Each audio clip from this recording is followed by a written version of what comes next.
Ricardo. I got 5 shorty shaking ass in the Tahoe. Where the bar, where the bar though? Better have them bottles ready, bitch, I'm tryna pop those. Money coming in quick, I feel like Pablo. Paint a shorty with my dick like I'm Picasso. Get the bag, then we dip, that's the motto. I'm on some bullshit with some bitches from Chicago. Hey, move bitch, I'm tryna race. If you ain't come to party, get the fuck up on my way. Hey, yeah, I'm pouring out the ace. 10 bad bitches and they all throwing K. Hey, move bitch, I'm tryna race. If you ain't come to party, get the fuck up on my way. Hey, yeah, I'm pouring out the ace. 10 bad bitches and they all throwing K. Okay, she a pretty little.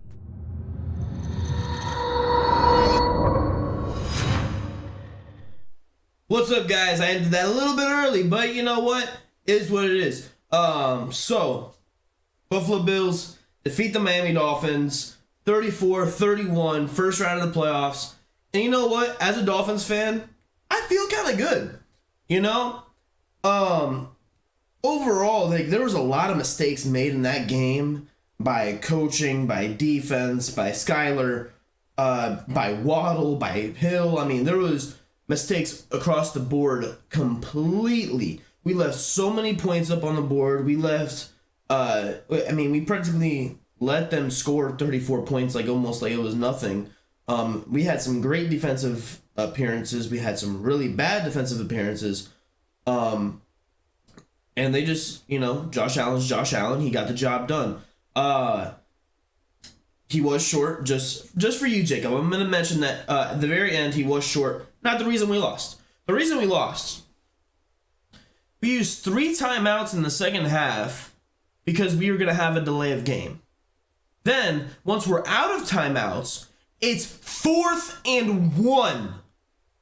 4th and 1. You want to know what, good teams do on 4th and 1?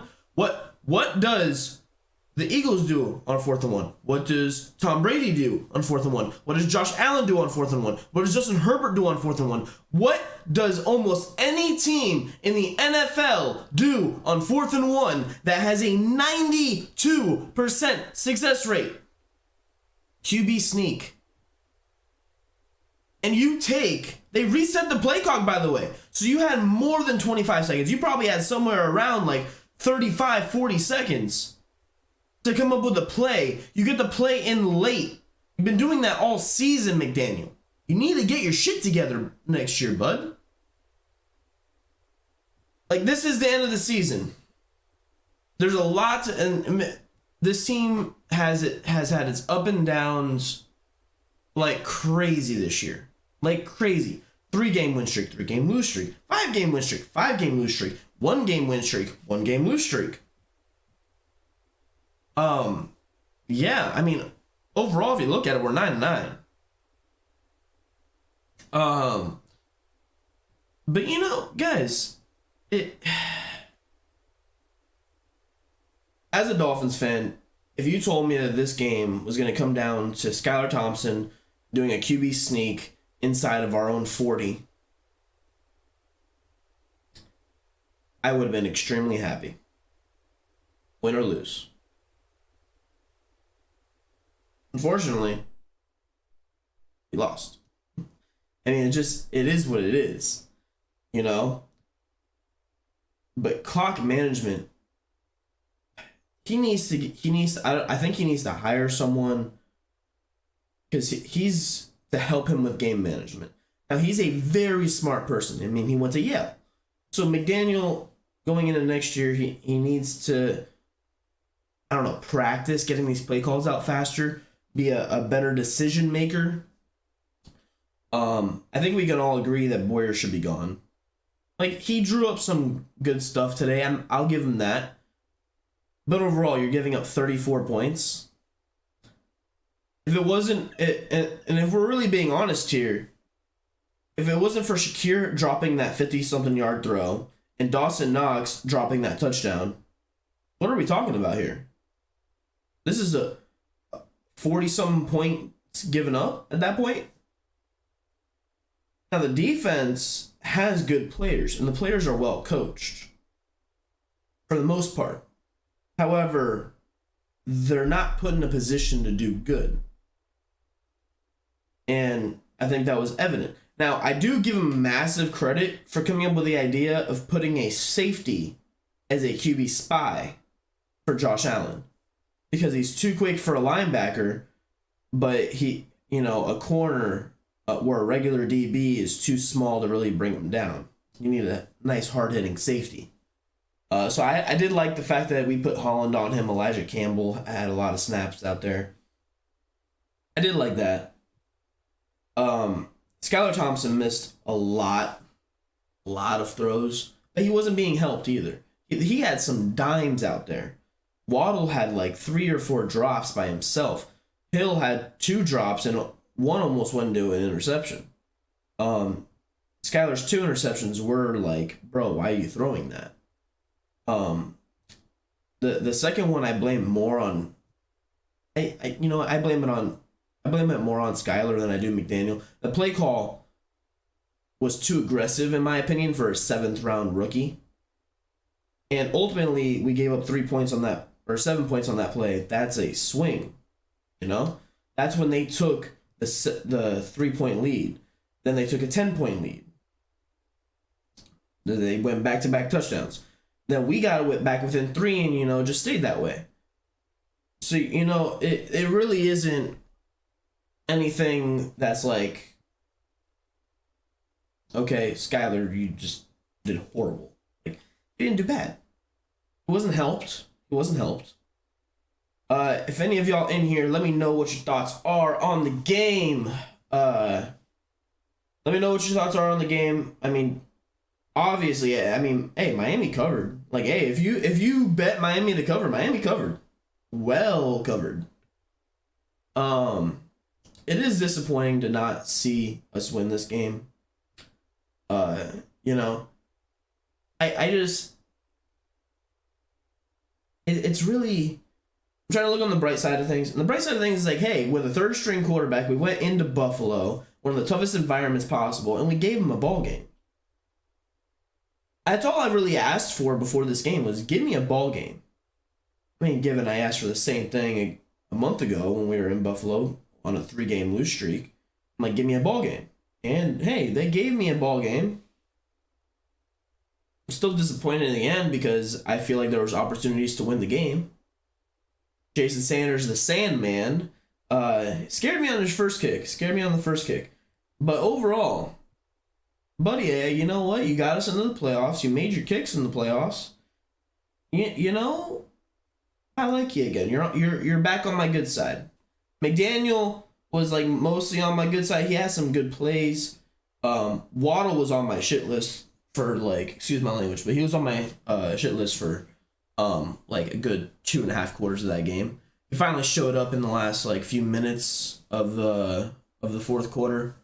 McDaniel finally did what I was saying to do and when I said how we can beat the Buffalo Bills.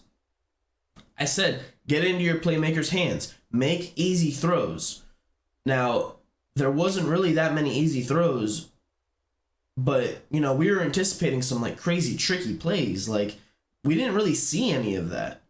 Like, we had the Waddle run that was really good. The Hill run for the first down that was good. Those two were good. Savon Ahmed, I've been preaching about how good this guy is for I don't know how long. Offensive line, the interior played like absolute garbage. But you have... I didn't even know who I don't even know... Cotton? I don't know... I didn't even know who he was before, like, an hour before the game when he was announced as a starter. Like, that's crazy. So, it's like, it's the benefit and unfortunateness, that's not a word, but I'm making it one, of this game is really just like, hey, we did better than we thought we were going to do, but we had opportunities to actually go and win this game, and we just didn't do what we needed to do. Skylar played a lot better than I thought he would. He did well getting rid of the ball.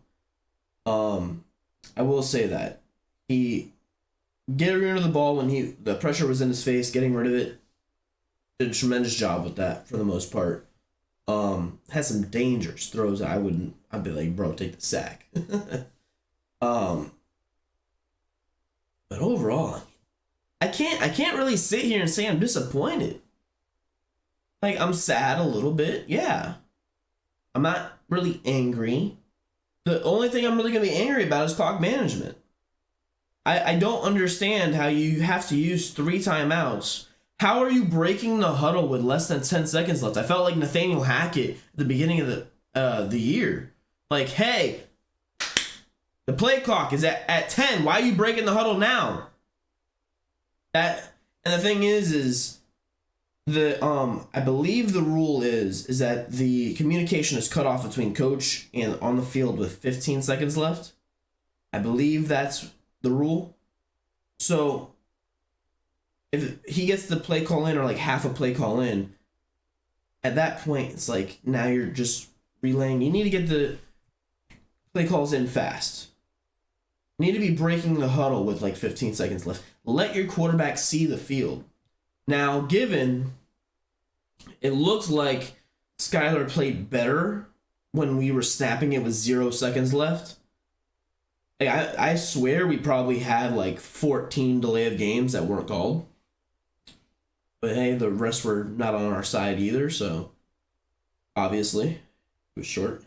But that's not the reason we lost. We were probably going to lose that game anyway.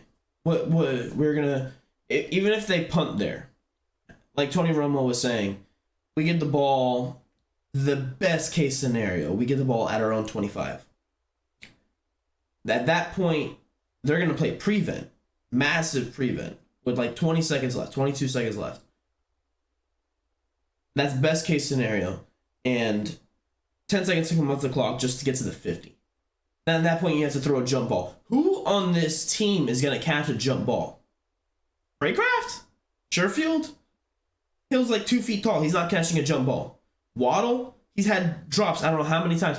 The jump ball guy is Gesicki, but I mean, as much as I love Gesicki, you touch him and he's just like, brr. Like, he's... The reason I want Gesicki is because of his jump ball, ability. But his jump ball ability only really comes when, he's open. You touch him and you kind of like flingers. Hey. But we did get to see a Gesicki gritty for one last time in a Dolphins uniform. I am going to be excited to see where he goes, see where he's actually utilized. It was good to see him utilized when Skylar was in there, when Teddy was in there a little bit. Can't really put that on Tua though, because Tua just used his 2 best weapons. He was able to get them the ball. Skylar was not. On the second interception, for instance, that was an aggressive play call by McDaniel. The last incompletion to Gesicki, which was a beautiful throw, by the way, which he was pass interfered with. Whatever. Don't matter. It's not being called all game long. I don't expect it to be called. But regardless, he had Hill coming across. And I saw, and Tony Romo pointed out, right there, he circled. Hill's going to be in the slot. And as soon as the ball was snapped, I saw they were in zone. And I'm like, bro, give it to Hill. He's right there. That is where, like, you have to have that communication with your wide receivers, where it's like, hey, look, if they're in zone, run this route. If they're in man, run this route. And that comes with, maybe a couple of years or just a lot of time working together. And these guys haven't had that much time with Skylar. So I kind of get it. It's just missed opportunities. But I am proud to sit here and say the Buffalo Bills escaped the Miami Dolphins. They escaped us. I don't know how else you can really put it. We had a lead 24-17 at one point. Or 24-20. 24-20. I have never felt that good. Like, in my lifetime, I've watched 3 playoff games. I watched us get blown out of the water against the Ravens in 2008. I watched us get absolutely stomped by the Steelers in 2016. And then 6 years later, I watch us have a close game that we probably could have won with a third string, 7th round rookie quarterback. And I'm happy. I'm happy. What do you guys think? Let me know what you guys think. And, you know, in the coming days, Jacob and I, my co-host, will be releasing, like, what we think the Dolphins should do in this offseason. I think priority number 1, of course, is firing Josh Boyer and firing Danny Crossman. For those of you that don't know, Danny Crossman is our special teams coordinator. If you have realized, everybody that's been critiquing Cedric Wilson and blah, blah, blah in our return game, our return game has not been good because we have not had a good blocking scheme or a good blocking period on special teams. And special teams tackling, you get some guys that are a little giddy and get excited for the big tackle, and then they go for the big tackle and they whiff when they have no help behind them. So, special teams needs a revamp. I would love to bring in Darren Rizzi, however, I believe he's staying in New Orleans. But, you know, there's plenty of good special teams guys out there, or even to promote from within. Just someone that's going to do better than Danny Crossman. Let him go back to New England. Same with Josh Boyer. Let Josh Boyer go back to New England. Man. And I can't really even sit here and tell you that Tua would have won this game. I can't. Although it was announced this morning that Tua would be returning next year as the Dolphins starter per Schefter. However, I'm not completely against bringing in someone new for a quarterback. However, I do want them to be better than Tua. It's just... I don't really think that this team's in a position to be trying to develop another quarterback. I mean, unless you could somehow develop a quarterback like Skyler developed really, really fast. Like Brock Purdy. Like, Brock Purdy put up, like, stupid numbers. But the 49ers did for Brock Purdy in their playoff game what I said that the Dolphins should do for Skyler. And this, you know, the Dolphins did for Skyler what we thought he would do. You know?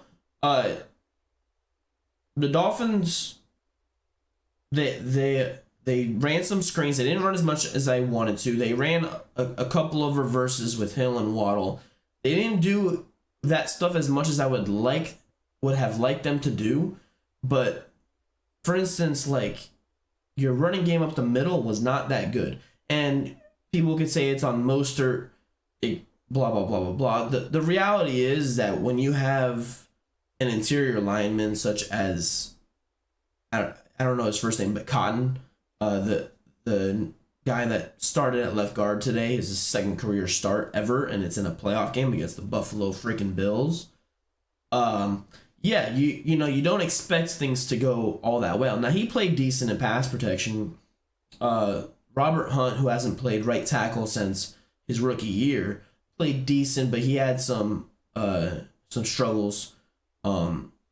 He's not used to playing right tackle. Now he has the ability to be or they think that he has the ability to be a Pro Bowl right guard. But at this point, I'm like, if y'all see him as, you know, the best right tackle that we could possibly, like, if you really think that he was a better option at right tackle and putting in a guy that's so inexperienced at left guard, that you rather do that than run Robert Jones at left guard, Robert Hunt at right guard, and then right tackle have Greg Little. Now, Greg Little did not play bad at right tackle when he was asked. Let's go, Buffalo. Hey, you know what, Mr. Jacob Kelly? I'm not going to disagree with you, sir. Like, I'm rooting for Buffalo going forward. You know, I want them to go and win it for DeMar Hamlin. Either them or the Bengals is who I'm rooting for. I like the Eagles and all, but I think they got one more year left before they're really, really serious.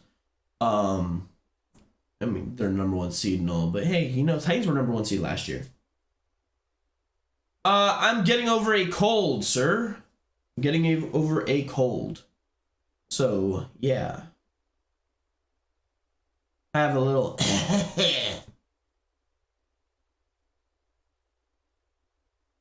F Buffalo. Bro, no, I like Josh Allen, although so you remember earlier in the game, I mean, not really hard to miss, but when things got chippy between him and Wilkins, I don't know how Josh Allen wasn't flagged for that. Like, because technically that's a block in the back. If you really think about it. He pushed Wilkins in the back. Wilkins turned around and proceeded to block him. That's legal. He's no longer a quarterback at that point. Wilkins pushing him was legal. Now, all the extracurricular stuff by the other 3 Buffalo Bills that threw Wilkins to the ground, those guys deserved penalties. Wilkins did not deserve a penalty. I don't know how Wilkins was penalized for that. We all only got a field goal off of that, which probably could have scored a touchdown, you know? Not really, but hey, but actually nothing did. Yeah, we scored a field goal off of that. But that should have been a penalty on just number 60 on the Bills. I don't know who that is. And he probably should have been ejected. Because he took Wilkins to the ground by his face mask, ripped his helmet off, and then proceeded to walk away with his helmet in hand. Like, come on. You can't really do that. You can't do that. I don't know how Wilkins got penalized in that instance. And things got chippy, you know, throughout the whole thing. Now, we do know that Wilkins and Josh Allen have some beef.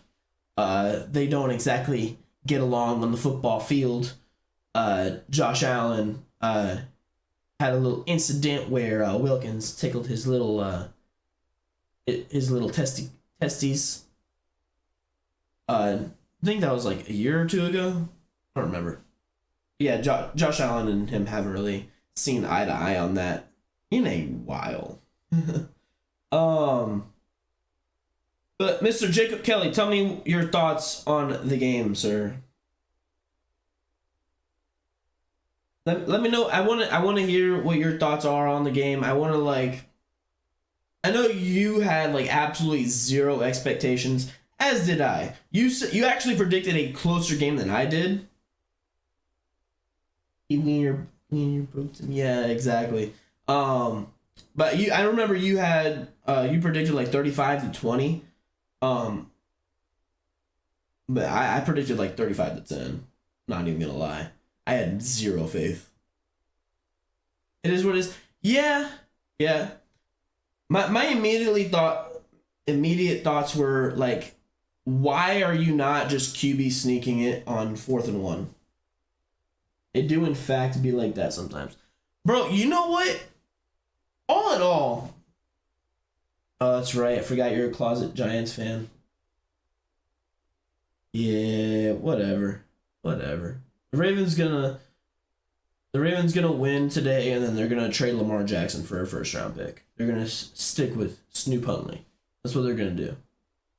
The Giants are gonna win, and then re-sign Daniel Jones to a massive contract, and then he's gonna suck next year. Cut Thompson. Skyler? Ain't no way you putting this game on Skyler. Ain't no way. I know for a fact that we agree that Skyler played out of his mind. No, I'm kidding. Completely. But he played a lot better than we both anticipated him to play. He wasn't helped at all. Really, I mean, how many drops did we have in the first half? In the first and third quarters, actually, because we played well in the second quarter and we played well in the fourth quarter. Bro, he's a 7th-round rookie. Now, he missed some throws. We saw him do the same thing last week where, hey, Hill's going to be here. He's going to be open. That's an anticipation timing throw. That's not something he can do. I mean, I think he's going to be a decent backup for his career. You know, I don't expect him to, come out and he did put up 23 points, 24 points. Brock Purdy was taken after him, but I mean, if you look at Brock Purdy's numbers, it's fairly similar to what Skyler did today minus the interceptions. The only thing that Brock Purdy really does better is he protects the ball.